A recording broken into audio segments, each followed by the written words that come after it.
Ora, bom dia a todos mais uma vez. Vamos então dar seguimento à nossa sessão. Eu peço que tomem os vossos lugares. Nós estamos só aqui a ultimar alguns detalhes técnicos. Isabel, ficamos já aqui ou...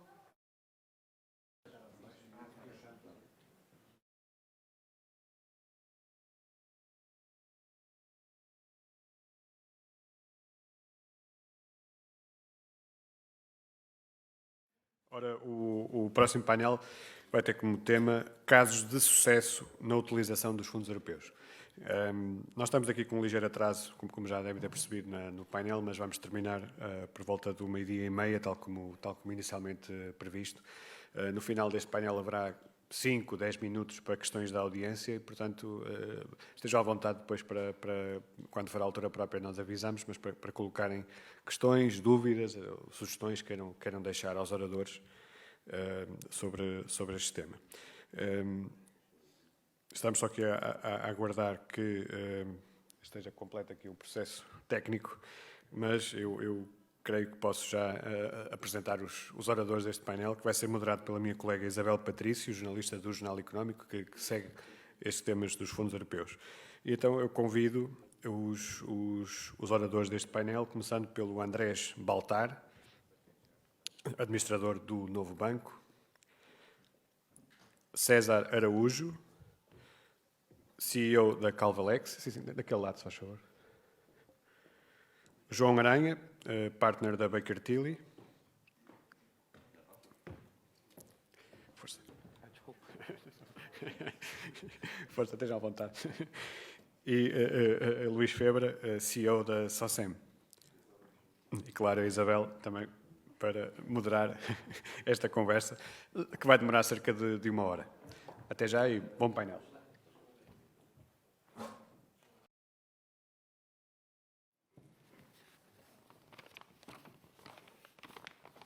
Olá, boa tarde a todos e bem-vindos a este segundo painel da nossa conferência.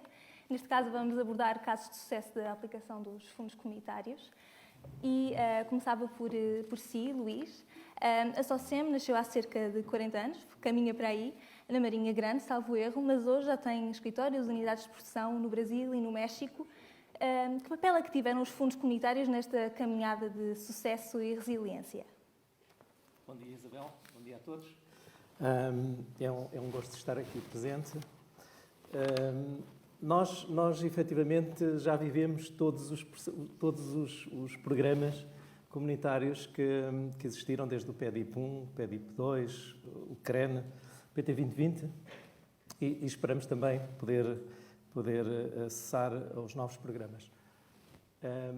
O papel destes programas foi efetivamente fundamental para o nosso crescimento, para o nosso desenvolvimento, mas sempre tivemos uma política de não investir na base da subsídio-dependência, investir porque tínhamos que investir porque o mercado nos exigia e, de facto, foi sempre interessante também poder contar com os programas para o nosso desenvolvimento.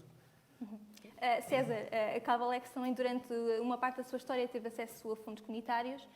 Hoje já não, pelo que sei, mas que papel é que tiveram essas verbas ao longo do vosso desenvolvimento? Bom dia, Isabel. Bom dia a todos os participantes. A Calvalex é uma empresa que tem 38 anos.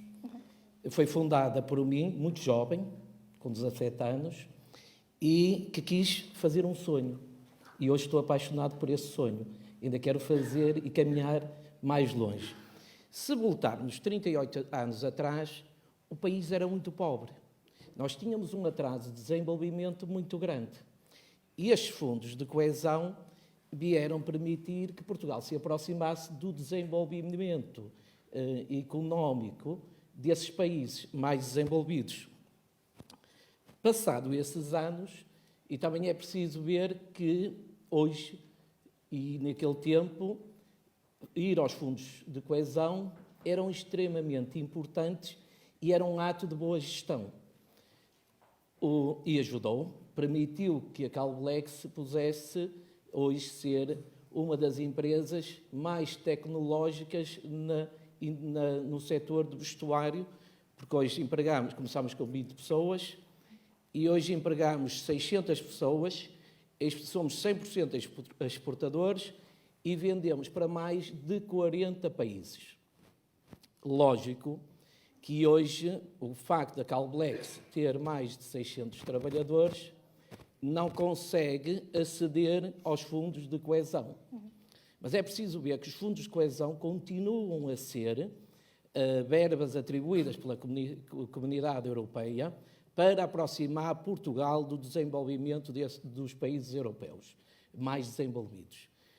Só que o mundo mudou e Portugal ainda não viu. Nós hoje temos que apostar em empresas que eu chamo locomotivas. Empresas que possam levar as carruagens, porque os fundos de coesão são focados nas micro e PMEs. O que é que acontece? As empresas com menos de 10 trabalhadores não querem ter 11. As empresas com mais de 249 trabalhadores não querem ter 250. E então temos uma economia muito fragmentada e fragilizada. Se hoje Portugal tem que competir a nível global com os países com as maiores economias, muitas dessas economias subsidiadas pelos governos locais, Portugal tem que pensar diferente. Nós temos que criar locomotivas, temos que criar empresas com mais de 250 trabalhadores e menos 50 milhões de euros de faturação. E quando nós olhamos para os números, o que é que nós vemos? Vemos que Portugal tem 1.300 empresas consideradas grandes. Se reduzirmos essas 1.300 a empresas que têm mais faturação superior a 50 milhões de euros por ano, nós temos 300.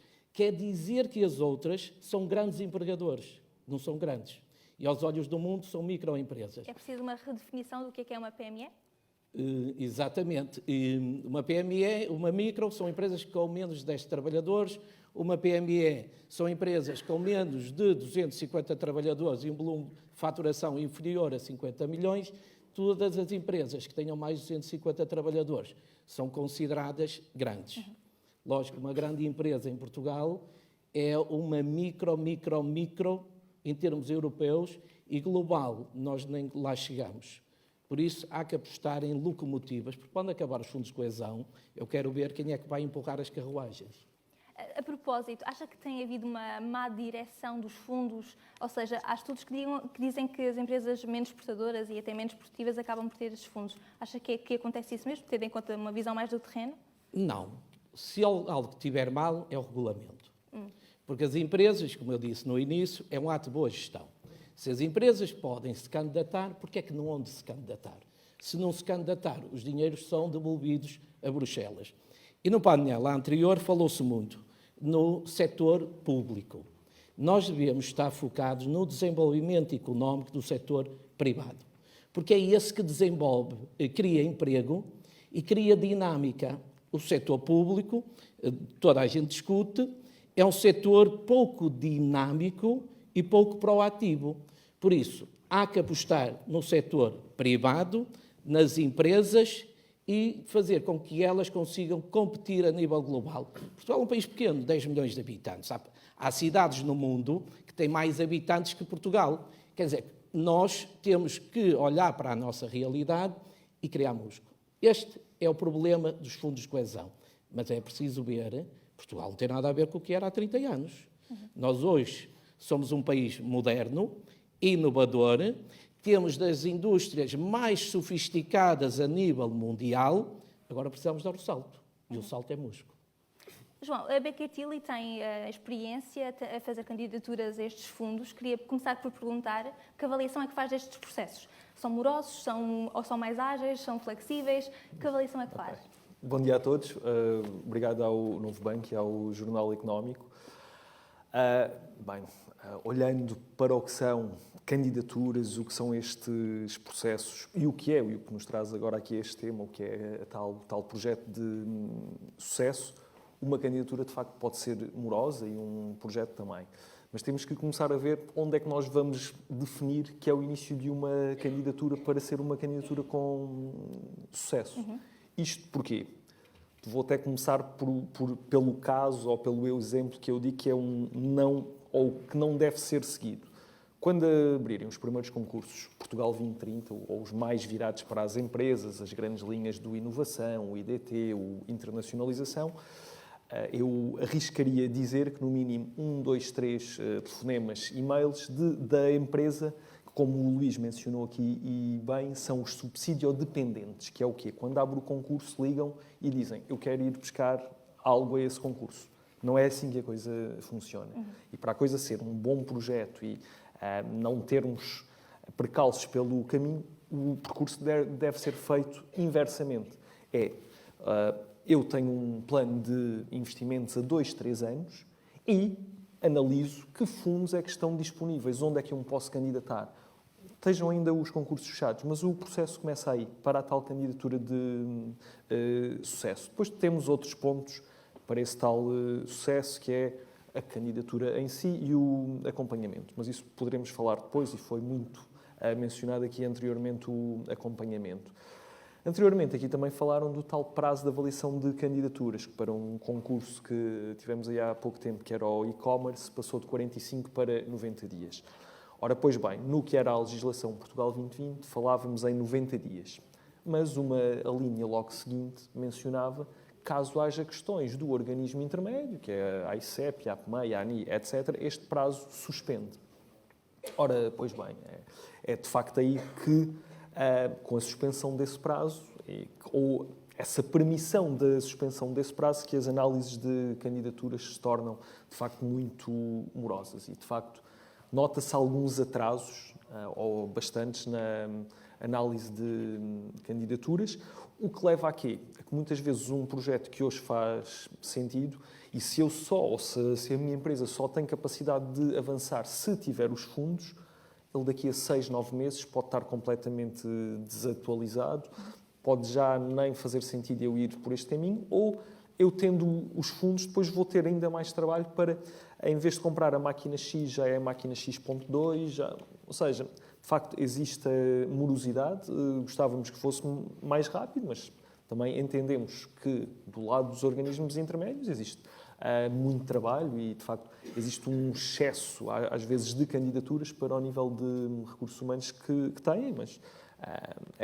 batalha-se, eu creio, também dia a dia para que as coisas sejam mais céleres, mas, de facto, temos esses pontos a colmatar. Pegando naquilo que o César estava a dizer sobre a questão de uma orientação, que leitura é que faz dessa questão? Acha que a orientação tem sido certa? João, ainda a pergunta era para si. A sua orientação tem sido certa ou não para as empresas adequadas e que podem realmente potenciar a economia? Bem, eu também concordo um pouco com o que o César disse, que, de facto, o dinheiro tem chegado às empresas e a quem, de facto, puxa pela economia. Não vale a pena pegarmos em pequenos casos que ouvimos, ou são os casos de insucesso na distribuição de fundos que foi para alguém que não os usou devidamente. Acho que, de facto, está a ser bem orientado. Creio que a tónica do internacionalização de bens e serviços é uma boa tónica. De facto, precisamos desse ponto para o equilíbrio da nossa balança comercial. Relativamente depois ainda pegando na orientação dos fundos, tem que, de facto, responder, o regulamento geral em si dos fundos tem que permitir uma resposta rápida quando temos crises como as que tivemos, tanto a pandémica como temos hoje em dia a nível de fornecimento de matérias-primas, como escassez de mão de obra. Mas, de um modo geral, ou como dizia um professor meu há muitos anos atrás, quer-se dinheiro existam bons projetos. Ou seja, o que é que isto quer dizer? Isto seja um projeto bem construído, bem conseguido, ele terá certamente acesso a fundos. Andrés, li numas declarações suas recentes que 2022 foi, na sua opinião, um ano de forte execução de fundos e disse que a banca teve um papel fundamental nesse processo. Começava por perguntar que papel é que pode ter a banca nestes casos de sucesso da aplicação dos fundos europeus. Em primeiro lugar, eu queria agradecer ao Jornal Económico, nosso parceiro, pela organização deste evento e aos nossos colegas do painel por ter aceito o convite. A banca tem tido no passado, está a ter um papel fundamental no desenvolvimento dos fundos europeus. Já no PT 2020, a banca foi fundamental para fazer a análise dos projetos, para fazer as candidaturas do projeto e para apoiar no financiamento dos projetos a posteriori. Agora, o que nós normalmente fazemos, eu só para dar um exemplo, nós fazemos colaboração com a Baker Tilly, que é o nosso parceiro aqui, e os nossos clientes. Nós, normalmente, quando identificamos uma potencial candidatura, estudamos o projeto conjuntamente com consultores, validamos o plano de negócio da empresa, o projeto, apresentamos o projeto e depois, numa fase posterior, já podemos fazer o financiamento do projeto, seja via antecipação dos incentivos já aprovados, seja soluções mais de curto prazo, factoring, seja financiamento a longo prazo. Em qualquer caso, os meus colegas do painel anterior, também o Luís e o Sérgio já mencionaram, uma coisa muito importante. As empresas estão a olhar para estes projetos numa lógica de rentabilidade sem o apoio dos fundos.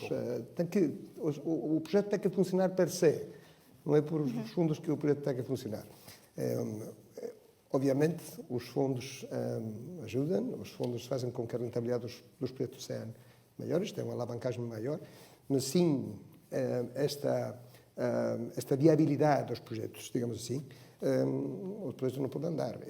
A nossa colaboração com os nossos clientes, ou a Baker Tilly neste caso, nós, é fundamental para nós ver a viabilidade do projeto e a financiabilidade do projeto.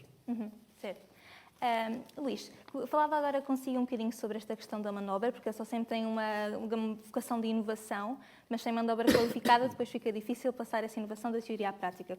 Como é que esta escassez pode afetar o próprio aproveitamento dos fundos comunitários e europeus? Bom, o painel anterior falou um bocadinho sobre esta questão, não é?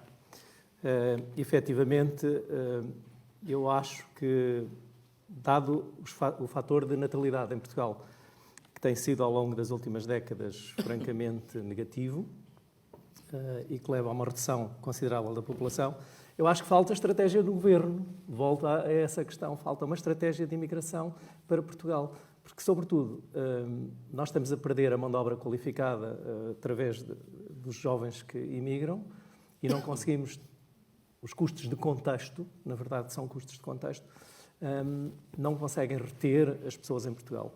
No caso da nossa empresa, nós temos os nossos salários médios, são praticamente o dobro da média nacional.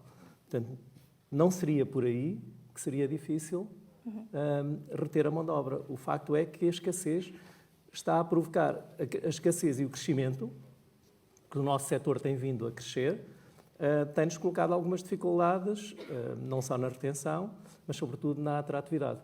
Não tanto o nosso caso específico, porque felizmente nós, desde há cerca de 25 anos atrás, começámos num programa, de alguma forma, de humanização da nossa organização, fator até que nos levou a alguns chumos ainda no PEDIP 2, porque havia falta de relevância industrial nos nossos projetos, uma vez que nós tínhamos uma vertente muito humana em cada um deles.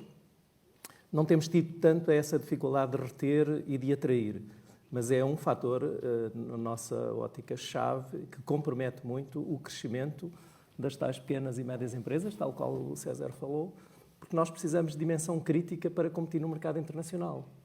É um setor, o nosso setor é altamente exportador, portanto nós exportamos 85% da componente de produção, contribuímos para o tal equilíbrio comercial de transação de bens de consumo, portanto é importante para o nosso país e é sobretudo importante haver uma estratégia de imigração para atrair também pessoal qualificado.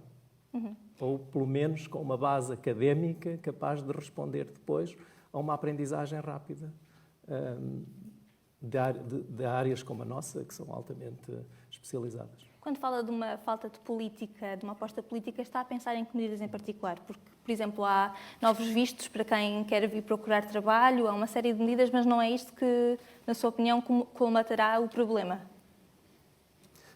eu acho que, inclusivamente, a origem, a cultura de origem, é extremamente importante. Sem querer fazer referências, nós estamos a receber muitos imigrantes que não estão orientados para a economia de produção, estão muito orientados para o turismo, muito orientados para atendimento e não tanto para as empresas, para a produção industrial, que eu refiro. Portanto, faltam políticas de migração mais direcionadas para pessoal qualificado. Exatamente. Com contingentes direcionados para os setores que necessitam, efetivamente, da mão de obra. César, tanto na Cavalex como no setor em si, sente esta escassez e que consequências é que antecipa dessa escassez no aproveitamento dos fundos europeus? A questão da falta de mão de obra é uma situação que já se coloca há 20 anos, mas nenhum governo português teve a coragem de inverter isso. É preciso ver que a pirâmide demográfica portuguesa está envelhecida e está invertida. Dito de uma forma mais simplista, nós estamos a criar o maior lar de terceira idade da Europa. Isto é, estes governos têm que ter a coragem de fomentar a natalidade para daqui a 20 anos. Toda a gente sabe que a questão da natalidade demora muito tempo. Mas quanto mais cedo nós começarmos a ter essa política, mais rápido atingimos o objetivo. Se andarmos a empurrar com a barriga, quer dizer que nós não resolvemos o nosso problema demográfico.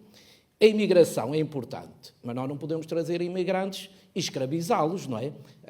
Não queremos que as televisões venham dizer que eles vivem 20 num quarto com 20 metros quadrados. Isso não pode. Isto tem que ser um compromisso entre o governo, entre as autarquias, os territórios, porque é preciso criar habitação. E a partir daí, com as empresas. Mas isso vai demorar muito tempo. E eu não estou a ver coragem para termos uma política de imigração.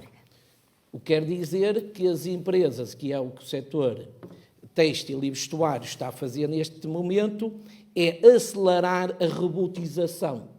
Isto é, deixarmos de ter, imagine, costureiras e passarmos a ter operadoras de costura. Ou, em vez de ter pessoas a cortar, operadoras de corte. E isso, por um lado, pode ser bom, a falta de recursos humanos, porque nos obriga a acelerar esse processo.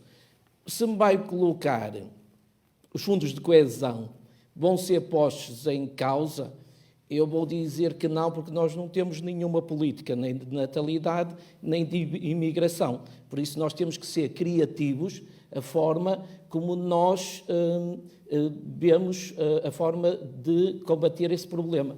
Talvez alterar a lei do trabalho, temos uma lei do trabalho muito rígida, talvez dando horas, talvez temos que ser criativos, mas para isso tem que haver abertura da parte do governo e tem que haver abertura dos vários partidos portugueses para que nós consigamos fazer esse caminho. Mas acha que, por exemplo, o PRR deveria ter uma componente dedicada a essa questão da revitalização da demografia portuguesa e que é uma falha não ter? Eu acho que não, porque o PRR são fundos estruturais para investir na economia. O Orçamento de Estado tem que gastar alguma coisa, porque nestes últimos anos, quando vem o Orçamento de Estado, nós só vemos, no mês fizeram-se 1.800 leis.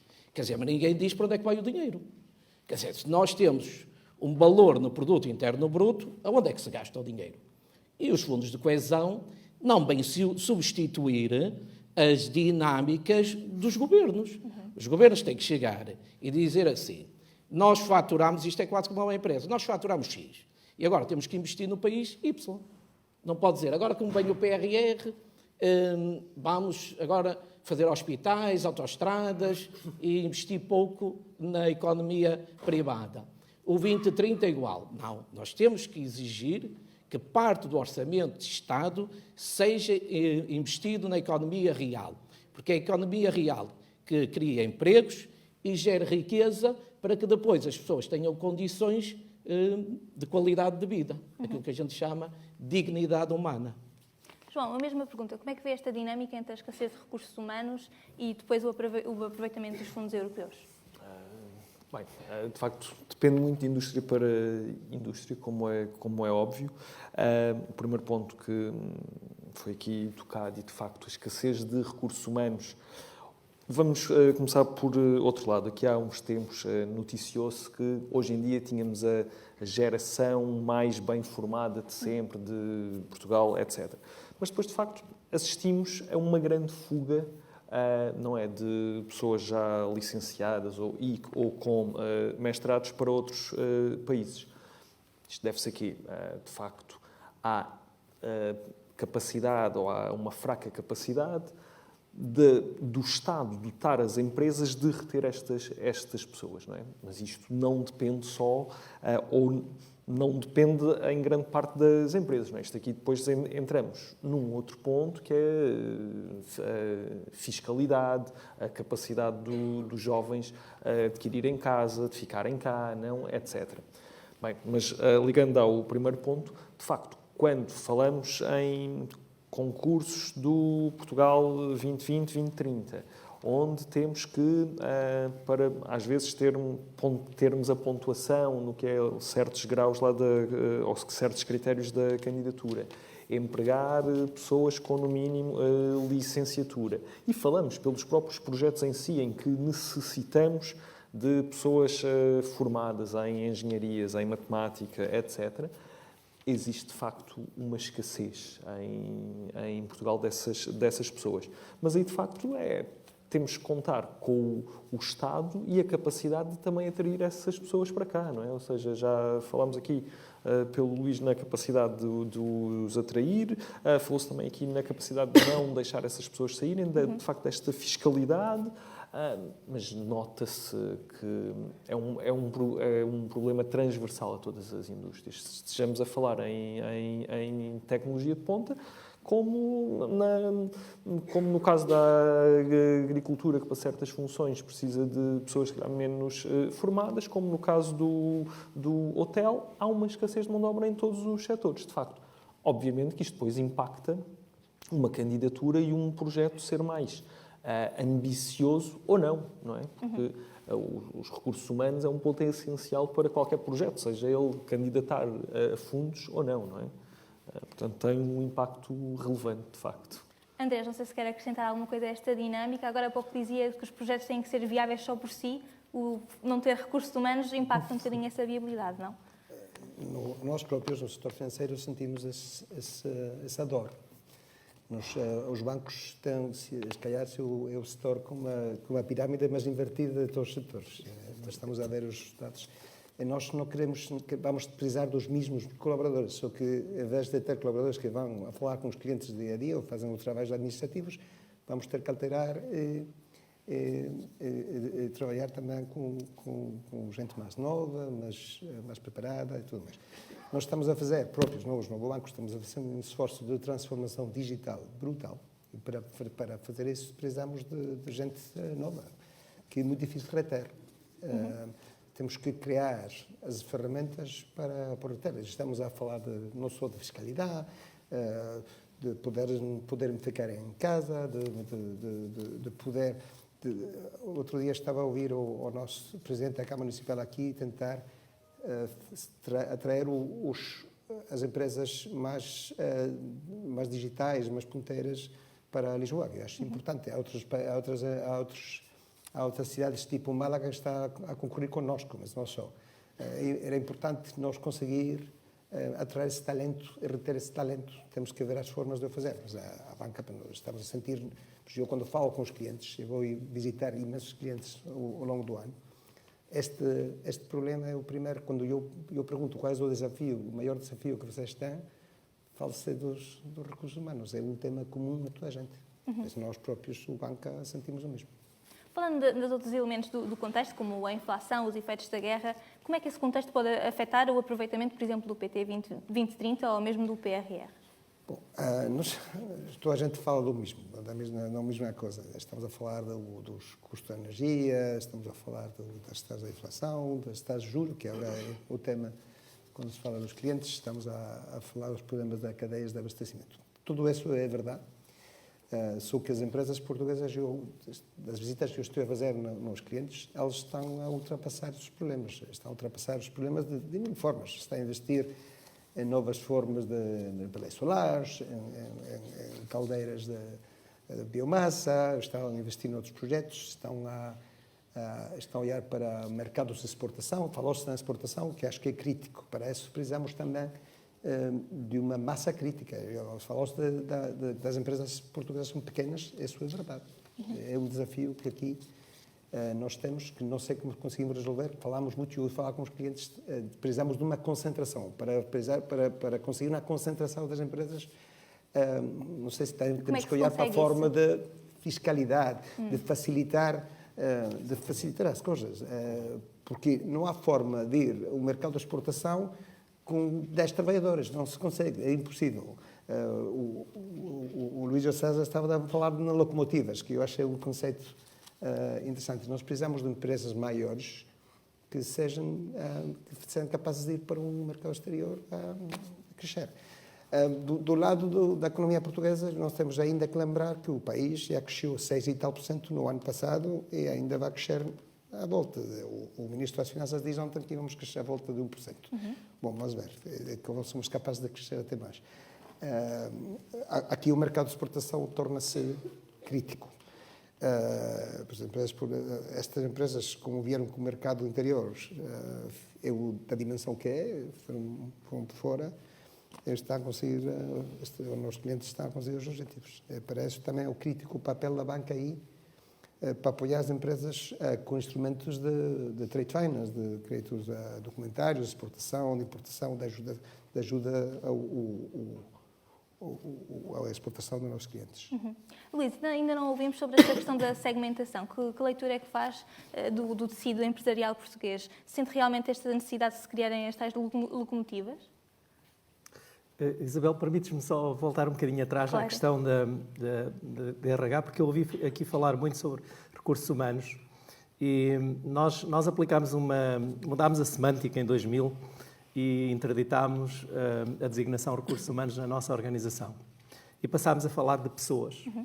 Porque, na verdade, nós existimos para ser felizes, não é? Felizes no trabalho, felizes na família, felizes na sociedade. Se somos designados como recursos para alguém atingir esse propósito, isso não só é diminutivo, como desresponsabiliza. Ao começarmos, ao mudarmos a nossa estratégia de comunicação interna e passar a falarmos sobre pessoas, e obviamente com programas alinhados com esse propósito, aumentámos o grau de autorresponsabilização das pessoas na própria organização e vemos um fluxo de saídas e entradas muito menor. Então, não sei se isso é... Eu tenho desafiado, sempre que falo em público, desafiar a acabar com essa coisa de recursos humanos, porque isso é destrutivo para a sociedade humana, na minha ótica. Eu existo para ser feliz, sentir-me recurso para alguém atingir esse nível de felicidade, coloca-me num nível que eu não gosto de estar, gosto de não estar. Portanto, eu acho que as empresas devem dar esse salto, as organizações devem dar esse salto, o país deve dar esse salto. Relativamente à segmentação, estou perfeitamente de acordo com o César. Eu acho que o modelo de escrutínio das PMEs na Europa está também ele limitativo, porque incentiva as pequenas e médias empresas com os próprios programas, têm incentivos ligeiramente majorados para micro e pequenas empresas. Eu falo no meu caso, nós temos 600 pessoas na nossa organização e todas as nossas empresas são médias empresas. Porquê? Porque se há benefícios e as médias empresas têm determinados benefícios, nós também sentimos no fundo, esse apelo. Mas sou claramente a favor de que deve ser mudado o critério de, no fundo, designação do que é uma média empresa e elevar o nível para que nós, entretanto, também estamos automaticamente a passar para a grande empresa, para que realmente ganhemos dimensão crítica e possamos lá fora ombrear com as grandes empresas do mundo, porque nós já ombreamos com as melhores. Não há uma questão de qualidade em Portugal. Portugal, tal e qual o César falou, A minha empresa nasceu em 86, portanto, quando Portugal entrou na Comunidade Europeia, portanto, o Mário Soares tinha, penso que assinado com o Dr. Manchete o acordo um ano antes. Portanto, e na altura Portugal era um país... muitas pessoas que aqui estarão, com certeza, já viviam nessa época. Era um país atrasado. As empresas não respondiam a prazos, assumiam as encomendas e depois iam fazer quando lhes apetecia. Portanto, nós nesta fase da vida temos um país evoluído, competitivo, com qualidade, que faz-se aqui do que se faz melhor no mundo. Portanto, nós somos exportadores, eu conheço 70 e tal países e quando regresso a Portugal sinto-me orgulhoso pelo país que tenho, pelas pessoas com quem trabalho e pela sociedade onde vivo. Portanto, temos um país extraordinário, já se falou isso em relação ao turismo. Portanto, a questão é agora também ganharmos alguma dimensão. Eu penso que o modelo a seguir será, efetivamente, concentração. Pelo menos no meu setor, eu vejo isso como uma oportunidade para, de facto, nós estarmos de igual para igual com os grandes do mundo. Que é isso que nos define, de alguma forma, ou que nos diminui quando nos sentamos à mesa para negociar. Sobre a Socemi, o setor em que está inserida, a questão do contexto, como é que tem sentido? A questão da inflação, da escassez de matérias-primas e, por outro lado, como é que isso, a mesma pergunta, como é que pode afetar o aproveitamento dos fundos europeus? Nós procuramos centrar-nos naquilo que podemos mudar. Portanto, e os fatores exógenos fora das mãos. São fatores que nós não conseguimos controlar. Portanto, dentro disso, procuramos fazer a leitura e orientar-nos tirando partido da melhor forma possível. Acreditamos que, independentemente dos fatores exógenos, os programas vão continuar a desenvolver-se e o país vai continuar a crescer. Mas eu acredito muito nisso. O contexto não compromete a execução?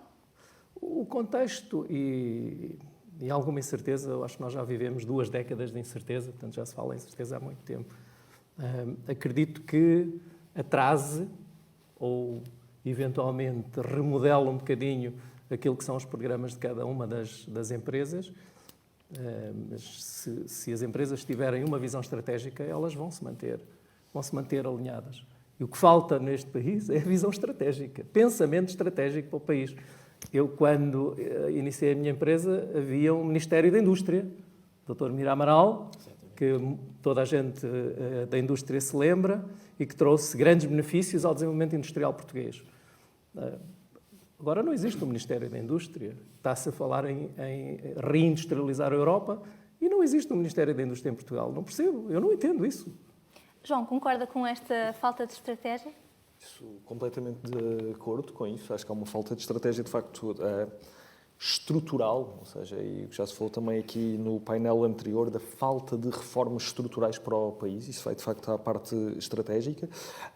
Eu ia, de facto, aqui a um ponto que foi aqui, já volto aqui à estratégia, há um ponto antes que da inflação impactar ou não os nossos projetos. E a inflação é exatamente isso, ou seja, a inflação existiu sempre. Obviamente, haverá períodos esporádicos de deflação, mas a inflação, o único ponto que tem aqui foi quando foi definido que o Portugal 2030 eram 23 mil milhões, com o valor temporal do dinheiro, ele hoje vale menos. Ok, mas isso é o único ponto que impacta no Portugal 2030. Porque o resto, o que temos aqui, de facto, é pensar estrategicamente. Este dinheiro deve ser orientado para onde? E volto novamente a esse ponto que disse antes, ou seja, é para bons projetos, ok? E também o ponto que mencionaram aqui antes, da tal segmentação de empresas. Eu defendo que, ok, se eu sou uma grande empresa e apresento este projeto, não vou competir por fundos com uma startup, porque temos músculo financeiro diferente, etc.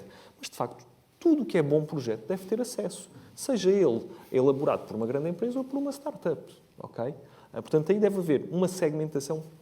Há um sistema de incentivos que é o Inovação, que quando abre, vem logo, de facto, definido que esta fatia aqui é para startups e para empreendedores e a outra aqui é para outras empresas. Exatamente, ou seja, faz-se a segmentação dentro do próprio concurso. Não se veda a que uma grande empresa possa concorrer ou não. Portanto, a segmentação deve ser feita dentro depois do próprio concurso, mas permitir que todos os bons projetos tenham acesso.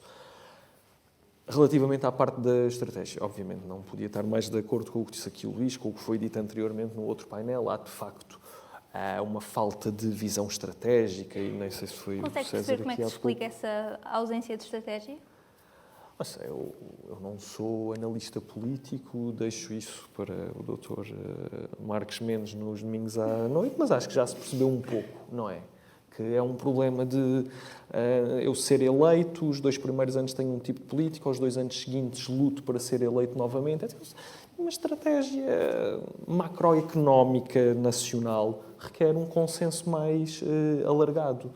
Não é? Portanto, quando falamos nisso, isto é uma coisa que supera tudo o que são fundos comunitários, etc. Não é? Estamos a falar de uma visão estratégica, macroeconómica, nacional. Tem que haver um consenso nacional amplo e, se calhar, pronto, mas aí deixo para os analistas políticos, não vou entrar mais nesses temas. Claro. César, queria perguntar-lhe sobre a questão da falta de estratégia ou não, mas também sobre como é que o têxtil tem sentido a questão do contexto e como é que isso pode afetar ou não o aproveitamento dos fundos europeus. Deixa-me só voltar a um ponto atrás, que é a beleza da Europa. A Europa é livre circulação, pessoas, bens e mercadorias. É normal que a Europa permita criar muitas oportunidades aos jovens. O jovem de hoje não é o jovem do passado. O jovem de hoje tem expectativas. E é nesta beleza da Europa que ele se move. Lógico que um jovem tem a facilidade, um jovem português, ir para Paris, ir para Frankfurt e andar a circular e a ganhar muito. Outra questão, que é crise já faz parte do nosso nome do meio. Nós somos um povo sofredor, masoquista, gostamos de sofrer. E repara, a Troika, quando veio para Portugal, a primeira coisa que foi dita é: vão-se embora, não há trabalho para ninguém. Ninguém pensou fazer ao contrário. Eu, na minha organização, a primeira coisa que há uma crise, eu não despeço, aumento as vendas, porque eu vou alocar mais gente à atividade da empresa. Lógico, muita gente despediu. E agora não tem trabalhadores? Lógico que não, eles estão no Fundo de Desemprego. Enquanto o Fundo de Desemprego durar, essas pessoas não vão para o mercado de trabalho. Depois para a sua pergunta. Agora, inflação. Eu sou novo em idade, mas velho no trabalho. Eu sou do tempo de quase 40% de inflação. Como é que eu defino a inflação? Os jovens não sabem o que é inflação. Quem nasceu há 20 anos não sabe. Eu defino a inflação, imaginamos, um casal vai ao supermercado, vai ao balcão e pega no pacote de manteiga e diz: é este, e ele paga logo. Porque o tempo entre a prateleira até ao caixa, o preço aumenta. Mas nós estamos a falar de uma inflação de 7%, criada pela guerra, pela crise energética, pela energia, pelo gás e pelo combustível. Nunca nenhum governo europeu ganhou tanto dinheiro, porque grande parte destes da energia, do gás e combustível, é tudo impostos. E hoje dizemos, o país teve um superávit. Lógico, à custa da inflação, do aumento dos impostos. Ele podia reduzir esses impostos e criava maior tranquilidade, quer às pessoas e quer às empresas. E qual era a pergunta que me tinha feito? Era da visão estratégica e a da inflação já me respondeu mais ou menos. Visão estratégica. Não é uma questão de ser politicamente correto ou não. Nós temos que ter a coragem de dizer a verdade. Nenhum governo pensa a 20 anos. Os governos pensam em mandatos. E quando é um projeto a 4 anos, por acaso nós somos um povo resiliente, lutador, persistente, presente. Repare, não se pode ter uma estratégia de um país desenvolvido e inovador a 4 anos. Tem que haver aqui um compromisso entre os governos. O que é que a gente quer para a saúde? O que é que a gente quer para a educação? O que é que a gente quer para a nossa indústria, para a nossa agricultura e fazer esse caminho. Depois os deputados no seu dia-a-dia lá fazem as suas conversas mais dinâmicas, menos dinâmicas. Mas nós temos que ter alicerces que permitam Portugal ser uma referência a nível mundial. E outro exemplo que eu vou dar, que ninguém fala, porque nós só falamos Portugal, não falamos Europa, mas nós estamos muito ligados à Europa. Tudo que se passa na Europa tem um impacto brutal em Portugal. Repare, os nossos deputados que representam Portugal em Bruxelas, ninguém fala de Portugal, só dizem mal de Portugal. Repare, eu se estiver lá e se for colega de um deputado e só os vejo a dizer mal de Portugal, em vez de defender as estratégias que devem ser defendidas como Portugal, essa do desenvolvimento económico, criar músculo, são eles que nos representam lá. Mas se dizem mal, eles nem têm tempo para as questões mais importantes no desenvolvimento de Portugal. E muitos deles não conhecem a realidade. Eles não, muitos vão. A verdade seja dita. Há muitas pessoas, e mais nos organismos, que conhecem muito bem o tecido industrial. Mas se for à Assembleia da República, conta-se por os dedos aqueles que conhecem a realidade do país. E a maior parte deles são advogados. Não são pessoas da sociedade civil. Por isso, nós temos aqui um problema que não sei como é que vamos resolver, mas a minha função, e também como presidente do setor do vestuário em Portugal, é dinamizar o nosso setor, é ser uma referência a nível mundial, e quando se fala de Portugal, os clientes têm que dizer uau. E quando vêm comprar a Portugal, ou quando eles pensam em alguma coisa que é para transformar, o primeiro país que lhes sai à cabeça tem que ser Portugal. E para as pessoas que não conhecem o setor do vestuário, nós representamos 140 mil pessoas, vou pôr aqui também a têxtil e o vestuário, exportamos 6,5 mil milhões de euros em exportações e temos 6 mil empresas. Faltam-nos 10 minutos, queria fazer as últimas perguntas. Andrés, começava por si. Estamos agora a falar de PT 2030, PRR. Como é que podemos ter mais casos de sucesso, além da SOCEM e da Calvalex, na aplicação dos fundos europeus, e como é que a banca pode ajudar a esse sucesso? Como estava a dizer, a forma como a banca pode ajudar é a forma do que nós estamos a fazer. Nós temos um departamento especializado nos fundos europeus. Nós temos feito as parcerias com parceiros, consultores como a Baker Tilly. Nós temos que ter muita proximidade com os clientes.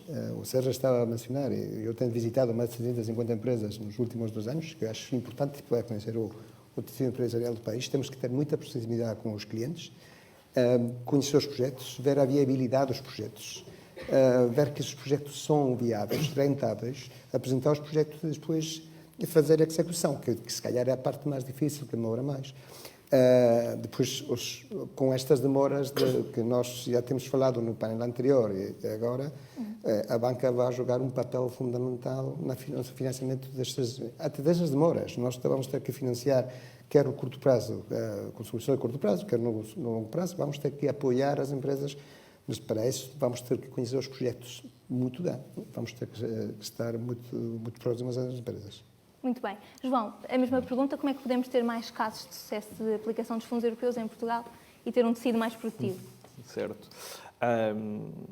Bem, eu dividiria aqui, para um caso de sucesso, 3 grandes pontos para um projeto. O planeamento, foi um pouco que já falei anteriormente, mesmo que estejam concursos fechados, olhar para o plano de investimentos e perceber onde é que posso candidatar o quê, ou ele não sendo à partida candidatável, o que é que eu posso, ou se quero, ajustar o meu projeto de modo a que ele seja enquadrável, ok? Porque à partida um projeto pode não ser elegível, mas se a empresa estiver disposta a isso, claro, andarmos um pouco mais para a direita ou para a esquerda, ele pode ser candidatável. Portanto, isso é o primeiro ponto de discussão ou de brainstorming pela própria empresa.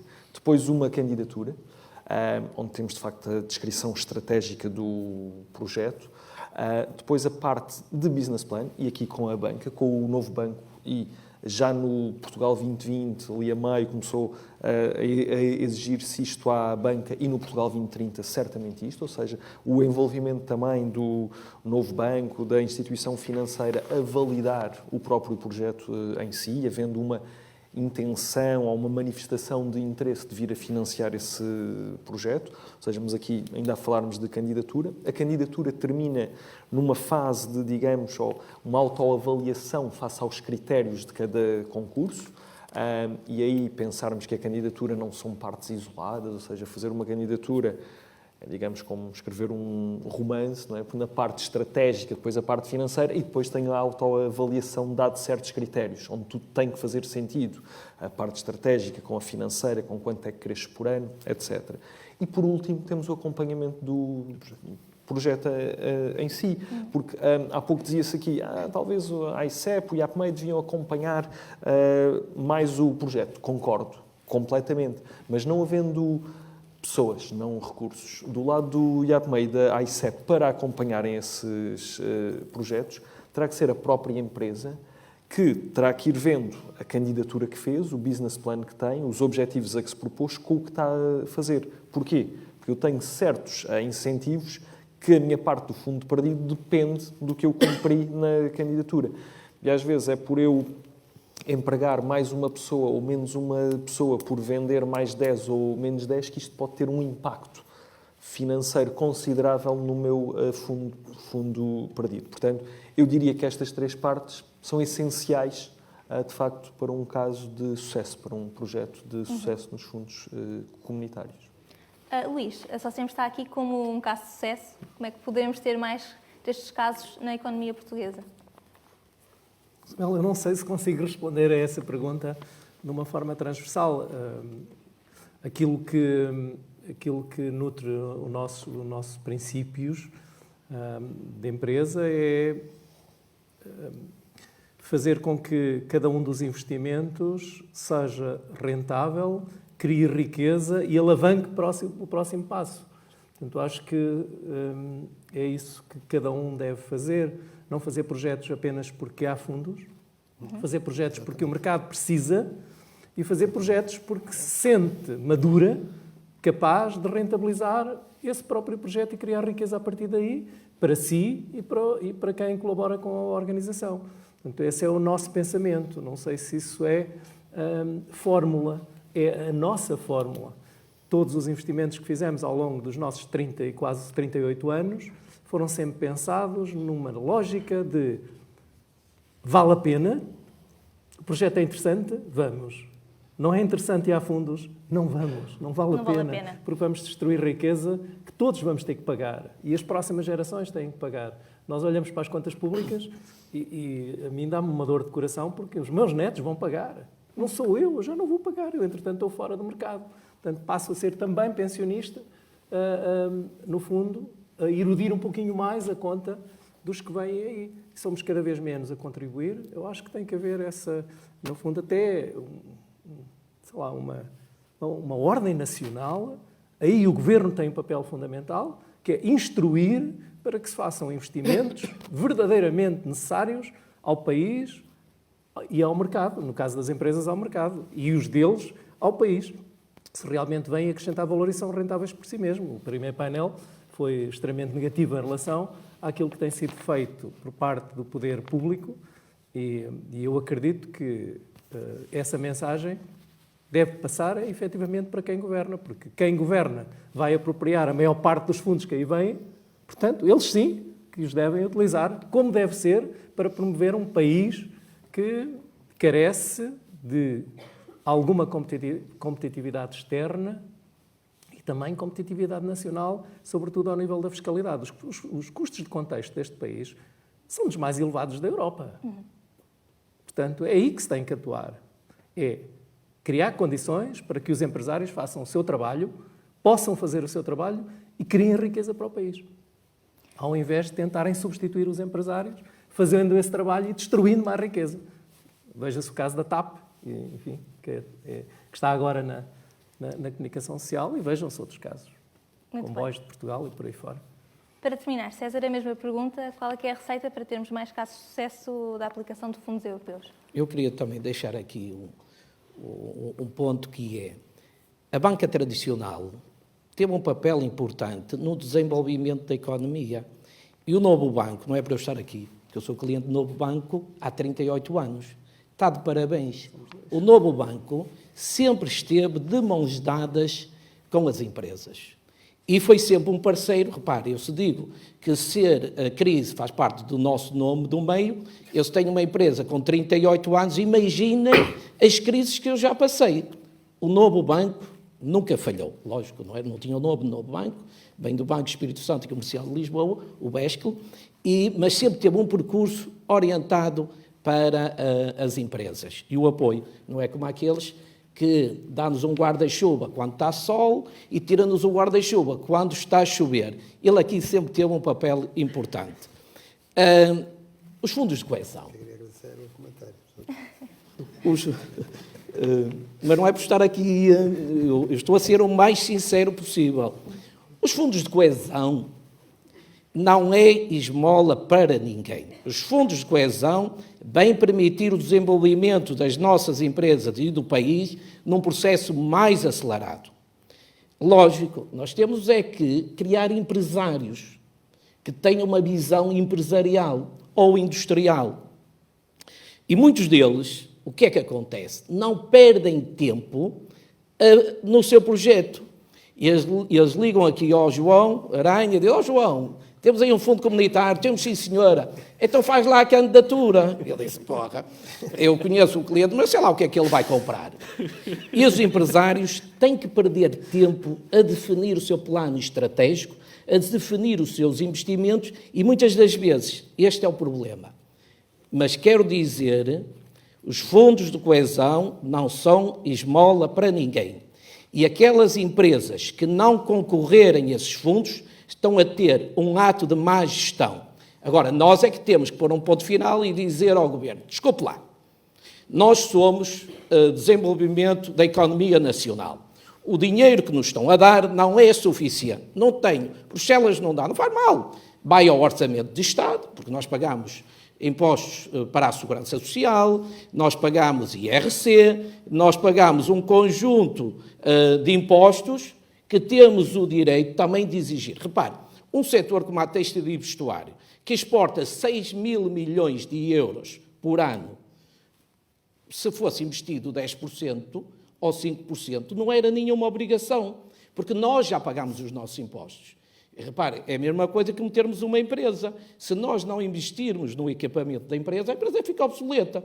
E se o Estado não investe na sua economia, a sua economia fica obsoleta. Ainda bem que temos os fundos de coesão, porque senão não estávamos na cauda da Europa, estávamos na cauda de África, acima da África do Sul, não é? E isso não podemos, temos todos que ter aqui a coragem de exigir de uma forma honesta e bem intencionada que queremos desenvolver o país. E cabe-nos a cada um de nós individualmente. No meu caso, é individualmente e também coletivamente, porque sou o presidente da maior associação de vestuário em Portugal. Muito bem, muito obrigada aos quatro. Vamos agora a questões da audiência. Não sei se haverá questões.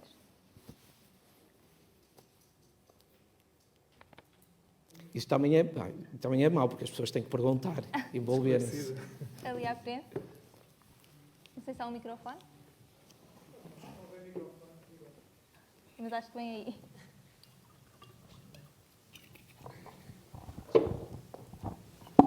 Muito obrigado a todos. Eu queria só perguntar a vossa opinião. Neste caso, gostava de ouvir coletivamente. Se faz sentido as entidades públicas porem a render verbas do PRR, como nós vimos nas notícias recentemente, em vez de as executar? Isso é relativo. É assim. Mas que sinal é que se está a passar? Não, vamos lá ver. A comunicação social também é só soundbites. Isto é, se eu tiver um valor em Portugal e ainda não está definido a quem eu vou alocar os fundos, é normal que eles tenham uma rentabilização, que sejam... Para mim é um ato de boa gestão isso. Agora, o que me está a dizer é assim, já há programas, temos que mandar o dinheiro e se ele ficar a render, isso é mau. Mas eu não acredito, eu vou acreditar e acredito nas instituições, que temos instituições que eu considero de grande valor. O IAPMEI, a ICEP e o COMPET. E com gente muito trabalhadora, extraordinária. Não sei se algum dos outros também quererá adicionar. Luís, estava a A minha falar. visão é consensual. Eu acho que pode só haver esse risco que o Nuco mencionou aí na questão que é que imagem é que passa, ou seja, pode passar... O que foi aqui dito, concordo completamente. Se ele não vai para lá, não esteja a render, óbvio. Ora, ok, pode passar um pouco a imagem, não é? Há ali alguém que quer ficar com ele ali a render mais uns tostões para depois só é que passar. Mas acho que também concordo com a parte de os organismos intermédios estão bem dotados, são pessoas que gerem bem, portanto, acho que a coisa não é bem por aí. Andrés, não sei se quer acrescentar alguma Não, coisa. eu acho que os atrasos nos pagamentos, eu acho que tem mais a ver com o que já tínhamos a falar, com a burocracia, com precisar de 30 papéis, não acreditar nas empresas. Portanto, a forma de, eu acho que temos que fazer isto é acreditar nas empresas e depois fiscalizar. Temos que fiscalizar que os fundos foram bem utilizados. Mas, nesse caso, eu quero acreditar que de boa fé, não é? Que os atrasos é de boa fé, não é? São atrasos para guardar, para termos rácios maiores no fim do ano, para mostrar eu acho que não deve ser assim. Não sei se ficaste esclarecido. Nós, no nosso caso, temos vivido a experiência de alguns atrasos, mas denotamos que, efetivamente, que as instituições elas têm muito poucas pessoas para o trabalho que têm que desenvolver. Nós temos um projeto que finalizámos investimento em 2016, o projeto fechou em 2018, ainda não está fechado, portanto ainda não nos atribuíram sequer o prémio e estamos em 2023. Deve-se a quê? Deve-se efetivamente porque são poucas pessoas para tantos projetos. Sempre que ligamos somos bem atendidos. A questão é que não nos conseguem dar respostas porque eles estão numa fila, estão na fila de espera. Portanto, isso pode atrasar, efetivamente, a entrega de fundos, que na maior parte das vezes advém por falta de tesouraria, não por uma questão sequer de pessoas ou questões burocráticas. Complemento, e o que vou dizer é público, está na lista de contratos públicos.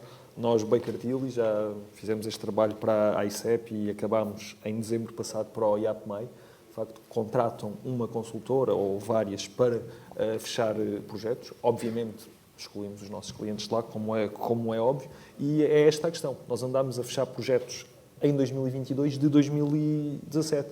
E não é porque depois nós estamos lá a trabalhar ao lado das pessoas, não é porque fazem ou querem passar este projeto primeiro ao outro. Não. Há de facto, muitos projetos para os técnicos que existem. E depois não há a possibilidade de se contratar mais. E, portanto, de facto, é muito trabalho. E apanhámos esta situação que o Luís diz. Em 2022, a fechámos projetos de 17, que é complicado.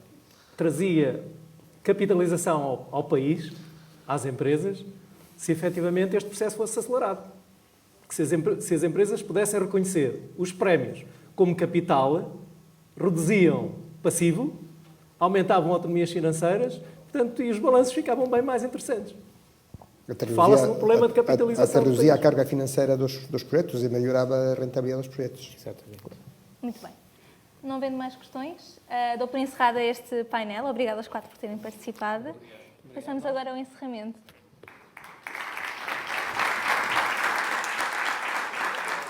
Ora, muito obrigado por esta interessante reflexão sobre este tema. Obrigado a todos por terem aceito o nosso convite mais uma vez. Nós vamos continuar a acompanhar estes e outros temas nas nossas diferentes plataformas, tanto na edição semanal em papel, como na edição online e também no multimédia, cada vez mais, e também com eventos desta natureza, para os quais teremos, novamente, muito gosto em contar com a vossa participação. Eu gostava também de deixar uma palavra de agradecimento aos nossos telespectadores na JTV e, claro, uma palavra de agradecimento especial ao Novo Banco por esta parceria que tornou possível este encontro. A todos um bom almoço, uma boa semana e já agora também, se for o caso, um bom dia dos namorados também, que é hoje. Até sempre. Obrigado.